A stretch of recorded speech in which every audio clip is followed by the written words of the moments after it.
Olá, hoje nós vamos dar início à última etapa do nosso estudo sobre o Apocalipse, um estudo bem resumido, e vamos falar do outro lado do Apocalipse.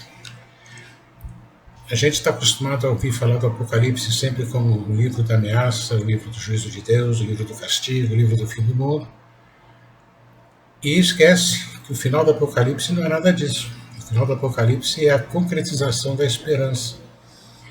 É Deus respondendo definitivamente à esperança do seu povo. Então nós vamos ler hoje o final do Apocalipse, especialmente o capítulo 21, e vamos refletir sobre isso e vamos ver o que Deus faz diante de uma realidade dura para nós.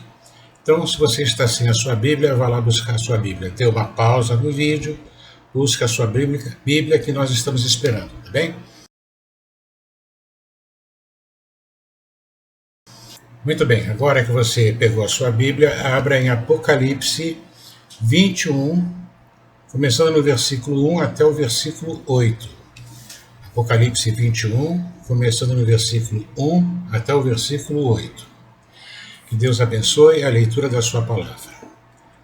Palavra de Deus no livro da Revelação, capítulo 21. E vi novo céu e nova terra, pois o primeiro céu e a primeira terra passaram, e o mar já não existe. Vi também a cidade santa, a nova Jerusalém, que descia do céu da parte de Deus, preparada como uma noiva enfeitada para o seu noivo. Então ouvi uma voz forte que vinha do trono e dizia: Eis o tabernáculo de Deus com os seres humanos. Deus habitará com eles. Eles serão povos de Deus, e Deus mesmo estará com eles e será o Deus deles. Ele enxugará dos olhos toda lágrima, e já não existirá mais morte, já não haverá luto, nem pranto, nem dor, porque as primeiras coisas passaram. E aquele que estava sentado no trono disse: Eis que faço novas todas as coisas. E acrescentou: Escreva, porque essas palavras são fiéis e verdadeiras. Disse-me ainda: Tudo está feito. Eu sou o Alfa e o Ômega, o princípio e o fim. Eu, a quem tem sede, darei de graça a fonte da água da vida. O vencedor herdará estas coisas, e eu serei o Deus dele, e ele será o meu filho. Quanto, porém, aos covardes, aos incrédulos, aos abomináveis, aos assassinos, aos imorais, aos feiticeiros, aos idólatras e a todos os mentirosos, a parte que lhes cabe será no lago que está queimando com fogo e enxofre, a saber, a segunda morte. Esta é a palavra do Senhor. Então, antes de nós fazermos a nossa reflexão, vamos invocar a presença de Deus através do Espírito Santo conosco. O Senhor esteja com vocês. Oremos.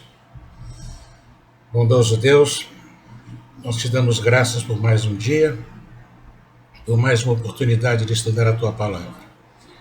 Pedimos, Senhor, a presença do Teu Espírito Santo conosco agora, para que o nosso estudo reflita a Tua bondade, a Tua misericórdia e a Tua vontade, para nós, nestes dias tão tribulados, nestes dias de preocupação e de angústia. Nós te pedimos isso mediante Jesus Cristo, Senhor nosso, Teu Filho, que vive e reina contigo e com o Espírito Santo, um só Deus, hoje e sempre. Amém. Muito bem, gente, vamos olhar esse texto. Vamos ler e compreender o que ele está dizendo. Como a gente lembra, dos estudos anteriores, a linguagem do Apocalipse é uma linguagem fechada, compreensível para as comunidades, mas não totalmente compreensível para quem está fora delas. Cita tradições do Antigo Testamento, que a comunidade conhecia a partir do seu processo catequético, ou porque era os judeus que lá estavam deviam se informar e ensinar isso à comunidade.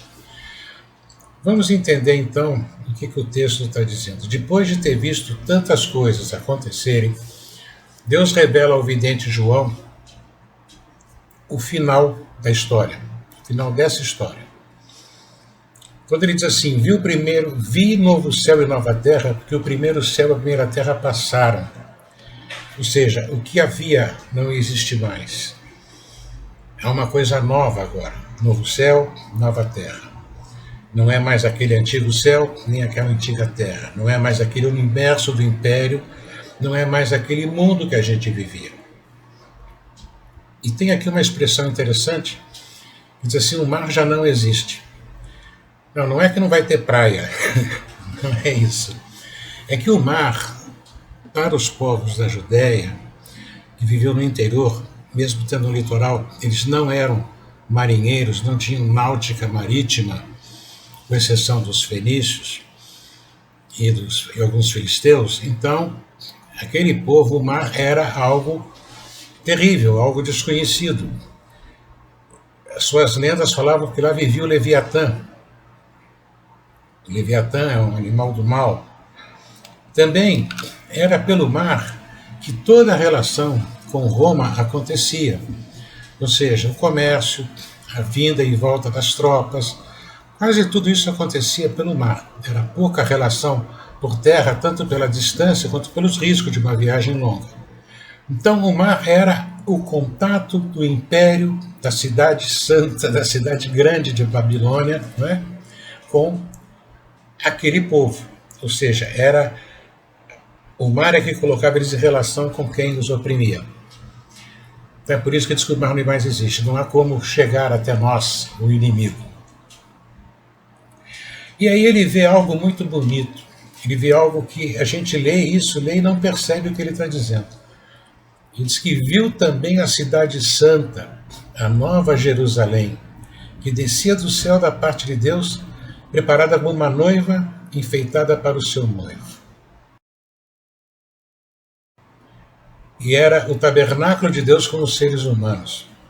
Deus estará habitando com os seres humanos, e os seres humanos serão povos de Deus, e Deus estará com eles e será o Deus deles.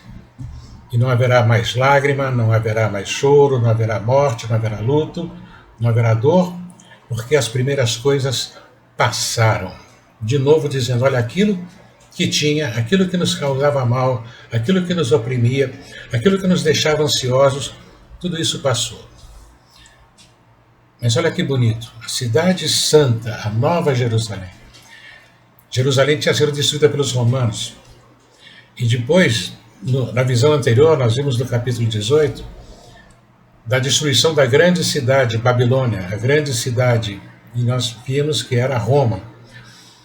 Aquela cidade grande do poder maligno acabou. E vem agora do céu uma nova Jerusalém.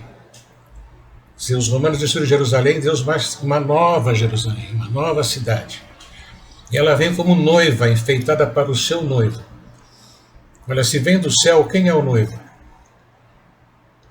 O noivo é a figura de Jesus, que sendo humano e divino, acolhe então a nova cidade e lá estabelecerá o seu reino, o seu reinado. Não está falando da Jerusalém de Israel, não está falando de que vai cair uma cidade do céu, está dizendo que aquela antiga cidade que foi destruída, Deus reconstrói, ao mesmo tempo que destrói a cidade maligna.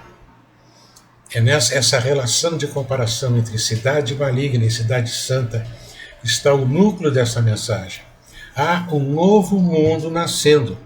Surge um novo mundo pela obra de Deus em atenção àquilo que as comunidades clamavam. Bem, e que seria o tabernáculo de Deus com eles. O que é o tabernáculo, gente? Lembra que no deserto, no Êxodo, o povo caminhava e acampava, e eles montavam uma tenda específica chamada tabernáculo, onde colocavam a Arca da Aliança, que era significando o lugar onde Deus estava no meio do acampamento.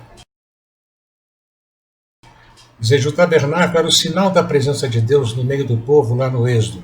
Além da nuvem, além do fogo no Sinai, mas principalmente quando eles estavam no meio do deserto, o tabernáculo montado, era onde os sacerdotes acolhiam o povo, faziam o sacrifício, era onde Moisés ouvia o povo.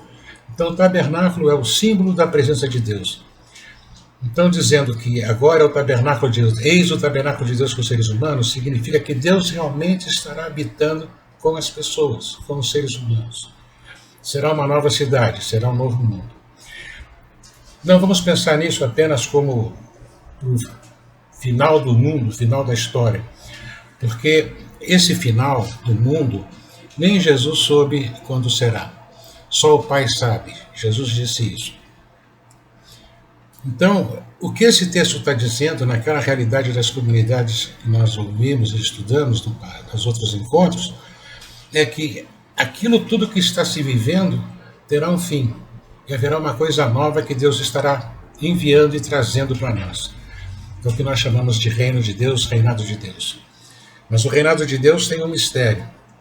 Ele já está no meio de nós, como disse Jesus, mas ainda não chegou. Então nós estamos nesse momento de já agora está o reino de Deus, mas ainda não está pleno o reino de Deus. Fala então do final daquela situação dramática das comunidades e que fala também o final da situação dramática que nós vivemos, a humanidade, hoje e sempre. Né? Desceu do céu a Nova Jerusalém. Como noivo enfeitado para o seu noivo, Jesus, o Cristo, estabelece então o seu reinado, o reinado de Deus, na nova cidade. Nova cidade, novo mundo. Hein?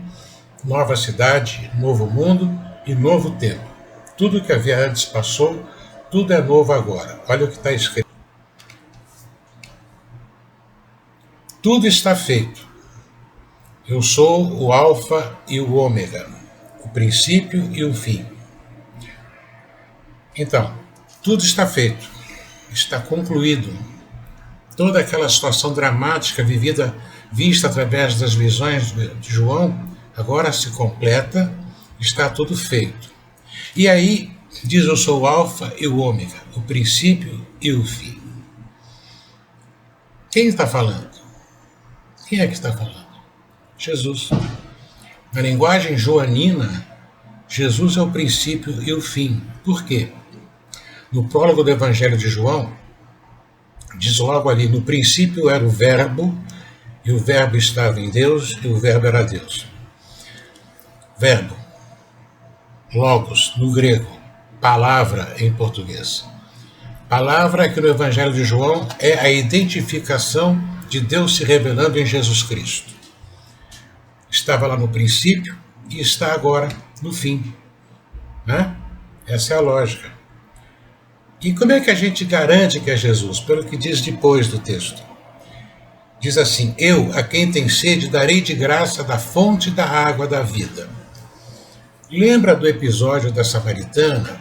Se você não lembra, dá uma lida lá em João 4, Evangelho de João 4.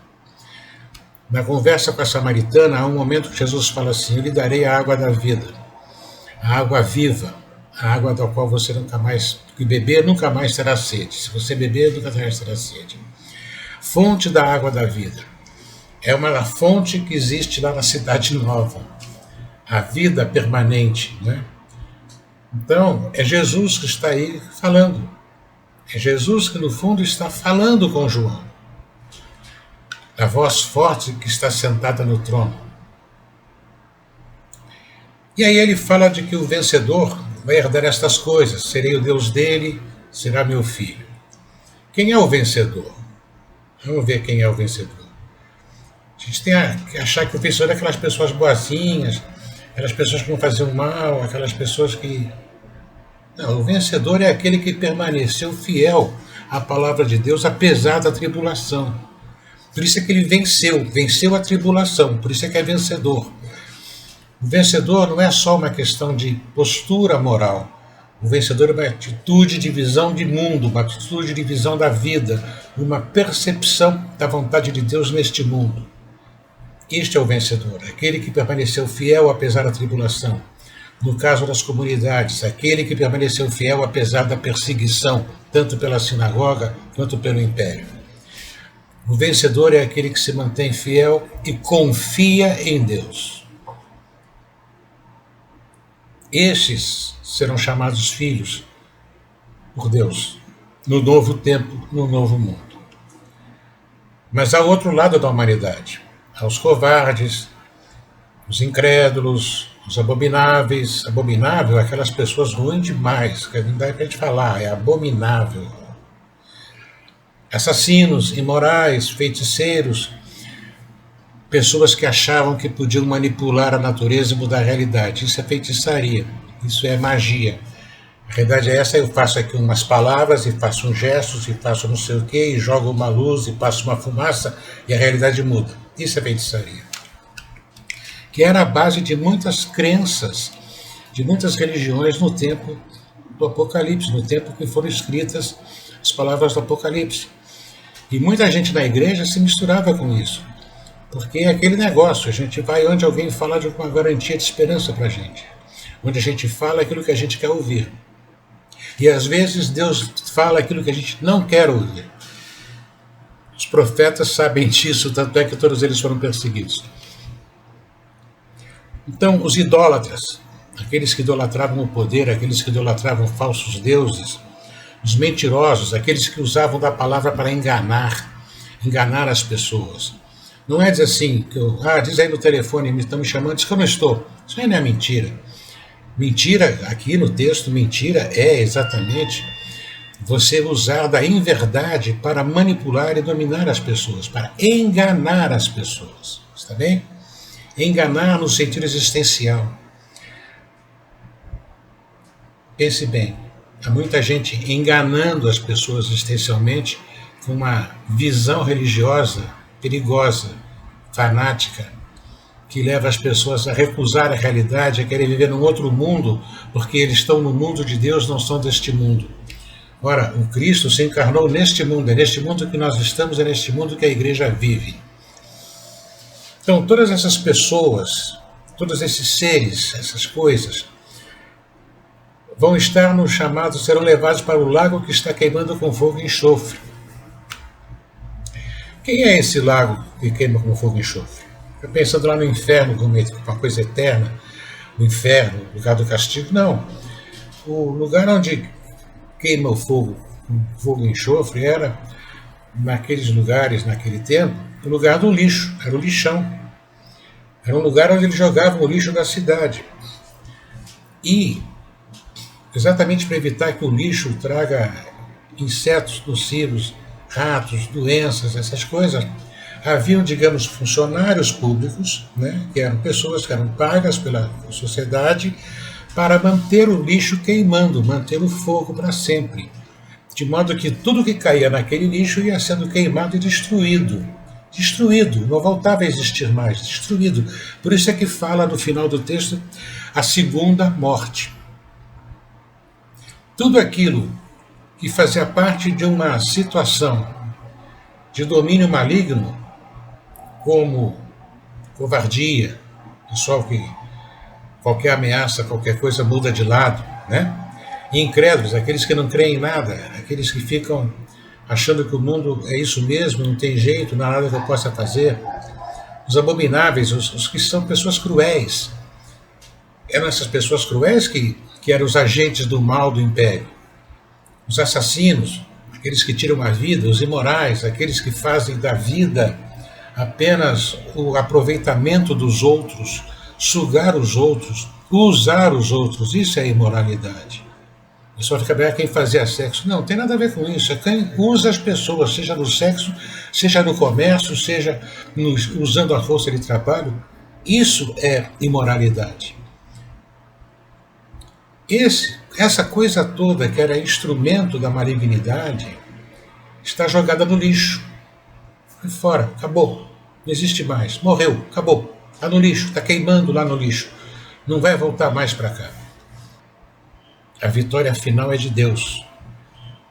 Então, gente, esse texto do Apocalipse está nos dizendo o seguinte: diante de uma realidade ruim e dramática, diante dessa angústia, diante da perseguição, diante da dúvida, diante da falta de perspectiva, diante do que vai acontecer comigo, Deus tem uma resposta. tudo aquilo que faz o mal desaparece, porque há um novo tempo, há um novo lugar, há um novo mundo. É isso que o Apocalipse fala. É assim que termina o Apocalipse, falando desse novo mundo. Você pode ler aí o resto do capítulo 21 e pode ler também o capítulo 22, e você vai ver que nada escapa a isso que eu disse. Um novo tempo, um novo mundo está chegando. Depois da grande tribulação, Deus faz novas todas as coisas. O importante é saber se você, se eu, se nós, se a humanidade está preparada para as novas coisas que Deus quer fazer. Porque se nós não estivermos preparados para isso, Ele vai fazer e nós não vamos ver, e vamos de novo, recorrentemente, cair no pecado, cair no espaço da morte, cair no espaço da violência, enfim, cair de novo nas mãos do império. Bem, gente, é isso. No próximo estudo, eu vou fazer uma espécie de paralelo entre isso que nós vemos no Apocalipse e a nossa realidade hoje. Uma tentativa de fazer uma reflexão sobre a esperança e animar vocês diante dessa crise complicada que nós vivemos e diante da crise que ainda virá. Não só a crise da saúde, com a pandemia atingindo o seu pico, mas o que vai acontecer com o mundo depois disso.